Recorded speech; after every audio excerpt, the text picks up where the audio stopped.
अस्सलाम वालेकुम my YouTube family, कैसे हैं आप सब लोग। उम्मीद करती हूँ खैरियत से होंगे। आज हमारी किचन में बन रही है बहुत ही ज़बरदस्त रेसिपी। जी, आपने देख लिया है, खीर बन रही है हमारे किचन में और बहुत ही मज़ेदार किस्म की ट्रेडिशनल खीर बन रही है। बहुत ही आसान रेसिपी, स्टेप बाय स्टेप देखिएगा, पूरी वीडियो लाजमी देखिएगा और ज़रूर ट्राई कीजिएगा मेरी रेसिपी। चलें जी, चलते हैं इंग्रेडिएंट्स की तरफ। जी नाजरीन, तो खीर बनाने के लिए हमें सबसे पहले चाहिए दूध। मैंने लिया है 2 लीटर दूध, ठीक है, और हाफ कप चावल। चावलों को मैंने क्या किया था कि मैंने जो ग्राइंडर होता है उसमें सूखे हुए चावल अभी भिगोने से पहले मैंने उनको थोड़ा सा जैसे मोटा मोटा कूटा, पीस लिया। आप देख सकते हैं ये चावल जो हैं ये मोटे मोटे ग्राइंड किया मैंने, ठीक है। अब इसको मैंने धोया, मैंने भिगोया नहीं है, बहुत ज़्यादा देर नहीं हुई इसको भीगे हुए, मेरे ख्याल है 5 मिनट हुए होंगे। मैंने इनको अच्छे तरीके से वॉश किया और अभी 5 मिनट्स हुए इनको भीगे हुए। अब ये जो इसमें पानी है ये तकरीबन 1 कप पानी है। मैं इस दूध में इस पानी समेत चावलों को डाल दूंगी और इसको पहले हम दिलाएंगे तेज आंच पे बॉयल और हिलाते रहेंगे, ठीक है। फिर जैसे ही चावल थोड़े से पकना शुरू हो जाएंगे तो हम इसको हल्की आंच पे पकाएंगे। आपको ये खीर बनाने के लिए चाहिए थोड़ा हैवी बॉटम पैन, कि आपका पैन जो है वो थोड़ा सा मोटा हो, जिसकी बेस मोटी हो। ये पैन मेरा काफी हैवी बॉटम है और ताकि इसमें खीर नीचे से लगे नहीं, क्योंकि अब हमने इसमें चावल डाल दिए हैं।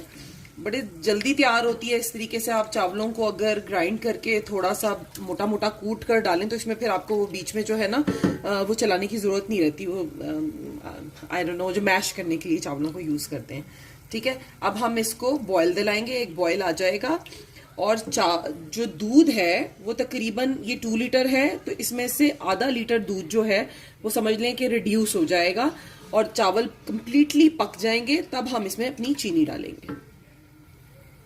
जी नाजरीन, ये आप देख रहे हैं कि दूध बहुत गाढ़ा हो गया है, ठीक है। अब मैं इसमें चीनी डालूंगी। ये 1 मेजरिंग कप किया क्योंकि मेरी क्वांटिटी ज़्यादा है, तो आप अकॉर्डिंग टू टेस्ट जितना मीठा पसंद करते हैं कर लें, कम ज़्यादा, ठीक है। 2 डाल दिए मैंने बस, क्योंकि ये तकरीबन 2 से 2.5 लीटर मिल्क की है। मैंने बाद में थोड़ा सा मिल्क और ऐड किया था, इसलिए कि चावल ज़्यादा होने की वजह से मेरा थोड़ा सा ज़्यादा गाढ़ापन आ गया था। दूध सारा जो है वो चावल चूस गए थे। तो अब मैंने फिर उसके बाद तकरीबन ½ लीटर और ऐड किया है। तो बस अब हम इस चीनी का जो पानी है इसको खुश्क करेंगे। चावल आप देख सकते हैं दानेदार हैं बिल्कुल इसके अंदर, और ये जब हम इसको पकाना बंद कर देते हैं, यानी ये कम्प्लीटली पक जाती है, थोड़ा सा रनी छोड़ते हैं, तो जब ये ठंडी होती है तो ये और ज़्यादा गाढ़ी हो जाती है।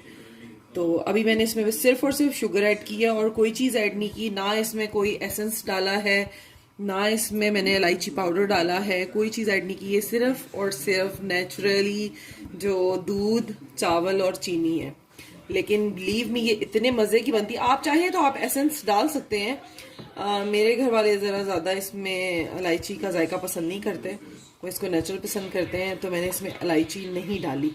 मेवा जात जो हैं वो जब इसको सर्व करने लगेंगे उस वक्त बादाम इसके ऊपर गार्निशिंग के लिए यूज़ करूँगी। मैंने इसके अंदर कुछ भी ऐड नहीं किया। हाँ, बस अब मैं तकरीबन जब इसको फाइनली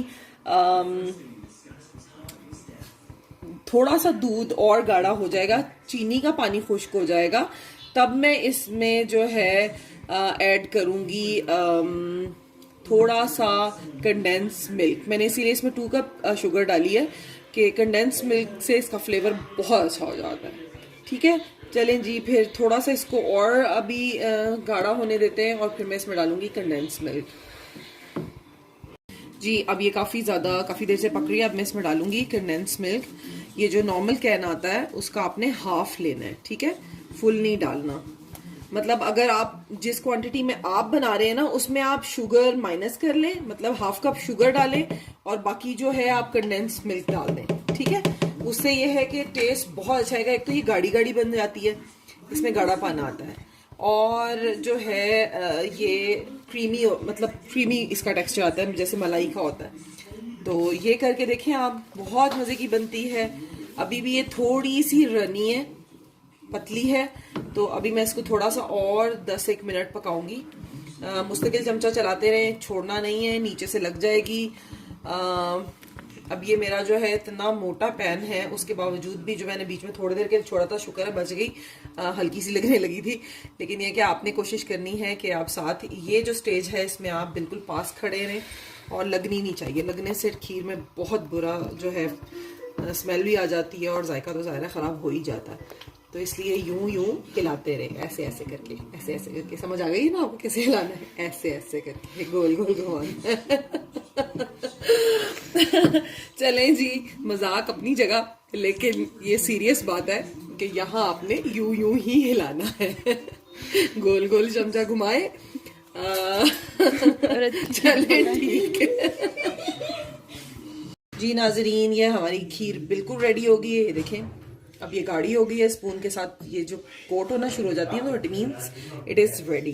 ठीक है जी, चलें जी, अब हम इसको डिश आउट करते हैं और गार्निश करके दिखाते हैं। पीछे से शोर शराबा आ रहा है जी नाजरीन, ये हमने डिश आउट कर दिया है। बहुत ही ज़बरदस्त बनी है। मैंने अभी टेस्ट किया, अभी गर्म बहुत ज़्यादा है तो खा नहीं सकते, उस तरह से ठंडा करके इसको खाने में मज़ा आता है।